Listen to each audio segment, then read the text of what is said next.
Hello students, कल हमने HPLC start किया था और हमने उसका बेसिक प्रिंसिपल और इंस्ट्रूमेंटेशन जो होता है वो देखा था। ठीक है, तो कल का भी एक इंस्ट्रूमेंटेशन था, वो भी है, और ये भी एक डायग्राम हम लोग निकाल सकते हैं। ठीक है, एक वो भी डायग्राम है उसके, एक ये भी है। अब हम लोग इसका एपरेटस और मटेरियल्स देखेंगे डिटेल में कि किस क्या क्या यूज़ होता है और कैसे कैसे यूज़ होता है वन बाय वन। तो पहले हम लोग देखेंगे कॉलम। ठीक है, एपरेटस एंड मटेरियल में पहले जो हम लोग देखने वाले हैं वो हम लोग देखेंगे कि कॉलम जो है वो HPLC के लिए कैसे होते हैं। तो देखो जनरली जो कॉलम होते हैं HPLC के वो either stainless steel, glass, aluminium या कॉपर से बने हुए होते हैं। ठीक है, पर इन सब में से जो स्टेनलेस स्टील का मतलब कॉलम है वो ज़्यादातर यूज़ किया जाता है। कि क्यों यूज़ किया जाता है? क्योंकि हमने क्या देखा था कि जो हमारा HPLC है उसमें जो पंप यूज़ होता है वो कैसा हाई प्रेशर पे यूज़ होता है। तो जो स्टेनलेस स्टील का कॉलम है, ठीक है, वो हाई प्रेशर मतलब हाई प्रेशर को बोल सकते हो हम लोग कि हमारा जो HPLC का जो स्टेनलेस स्टील का जो कॉलम HPLC में यूज़ होता है वो हाई प्रेशर में भी काम कर सकता है। इसलिए जो मैक्सिमम टाइम है वो क्या होता है, स्टेनलेस स्टील का कॉलम यूज़ किया जाता है। जनरली जो कॉलम होते हैं वो कैसे होते हैं, स्ट्रेट होते हैं और वो 20 to 50 सेंटीमीटर लेंथ के होते हैं। ठीक है, और उसका जो डायमीटर है वो 1 to 4 mm का होता है। लेंथ जनरली 20 to 50 सेंटीमीटर होती है और जो उसकी डायमीटर है वो कितना होता है, 1 to 4 mm का होता है। ठीक है, ऐसे अलग अलग कॉलम जो है यहाँ पे मतलब यूज़ किए जाते हैं, बट जो जनरली यूज़ किया जाता है हमने क्या देखा वो कौन सा होता है, स्टेनलेस स्टील का होता है।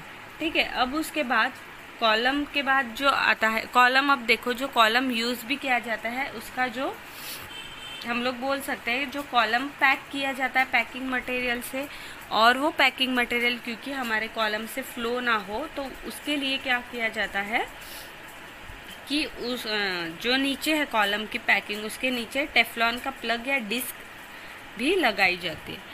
अब कॉलम के बाद जो मेन है वो आता है कॉलम की पैकिंग। तो कॉलम की पैकिंग अलग अलग टाइप से होती है। तो देखो जो मेन है क्या है, एक तो microporous support where microporous ramify through the particle which are generally 5 to 10 μm in diameter. एक ऐसा कॉलम होता है जो माइक्रोपोरस होता है। ठीक है, माइक्रोपोरस मीन्स पूरा जो है वो ऐसे छोटे छोटे पोरस से बना हुआ होता है। एक है पेक्यूलियर या superficially porous supports where porous particles are coated on an inner solid core such as glass bead of about 40 mm in diameter।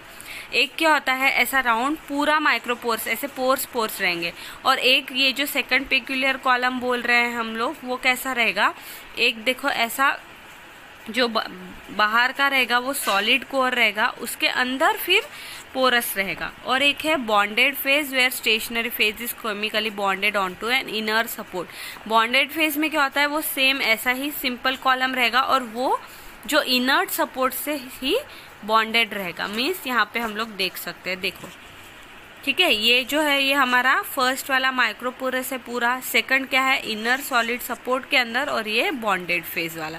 तो ऐसे अलग अलग टाइप के कॉलम्स हमारे किस में यूज होते हैं, HPLC में यूज होते हैं। ठीक है, अब कॉलम के बाद जो नेक्स्ट आएगा वो है हमारा कॉलम पैकिंग प्रोसीजर।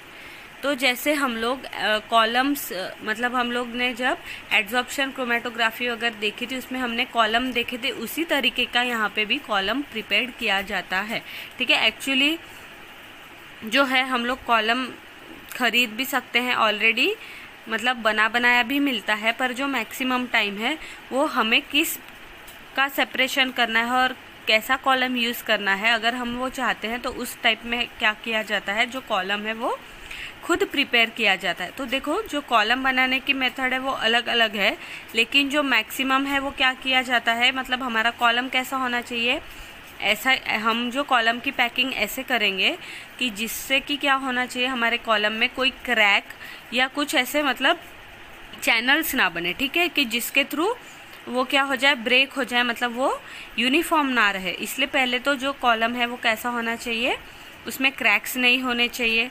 उसके बाद जो कॉलम बनाने के लिए कुछ अलग अलग सॉलिड्स और जेल भी यूज़ किए जाते हैं, ठीक है। अब ये सॉलिड और जेल ऐसे पैक किया जाता है जिससे कि उसकी जो लेयर है वो क्या रहे, थोड़ी मोटी रहे, मतलब उसकी जो लेयर रहे वो मोटी रहे लेकिन वो इक्वल रहे, मतलब ऐसा ना हो कि कहीं जो लेयर है वो पतली और कहीं मोटी, मतलब इक्वल हमारी जो लेयर रहनी चाहिए वो कैसी रहनी चाहिए, बिल्कुल इक्वल।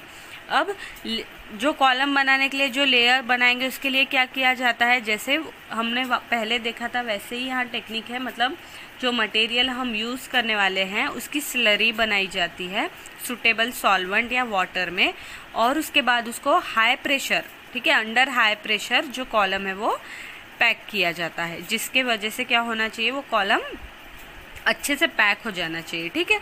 और उसके नीचे हमने क्या यूज़ करेंगे, प्लग या टेफ्लॉन यूज़ किए जाते हैं जिससे कि जो कॉलम है वो फ्लो ना हो, वहाँ सेट हो जाए, ठीक है। और उसके बाद अब क्या किया जाता है, बहुत से केसेस में क्या होता है कि जो कॉलम बनी हुई है, ठीक है, जैसे कि जेल का, हार्ड जेल की वगैरह अगर कॉलम है तो उस केस में क्या किया जाता है कि जो हमारा कॉलम है उसमें से डेवलपिंग सॉल्वेंट, मतलब जो सॉल्वेंट हम लोग यूज़ करने वाले हैं वो सॉल्वेंट हम लोग उससे पास करते हैं, जिससे कि क्या होगा, जो हमारा कॉलम है उसमें इक्विलिब्रियम आएगा और जिसके वजह से जो सेपरेशन है वो कैसा होगा, अच्छे से होगा, ठीक है। अगर हार्ड जेल या यूज़ किया जाता है तो उस केस में भी क्या किया जाता है, जो हमारा डेवलपिंग सॉल्वेंट है वो हम लोग वहाँ पहले पोर करते हैं, जिसके वजह से वो जो जेल यूज़ किया है हमने हार्ड जेल, वो क्या हो जाएगा, स्वेल हो जाएगा। स्वेल मीन्स वो सॉफ्ट हो जाएगा और हमारा जो सेपरेशन होगा वो अच्छे से होगा,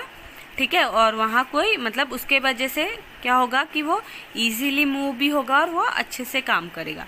तो ऐसे अलग अलग टेक्निक्स यूज़ की जाती है हमारे कॉलम को पैक करने के लिए, ठीक है।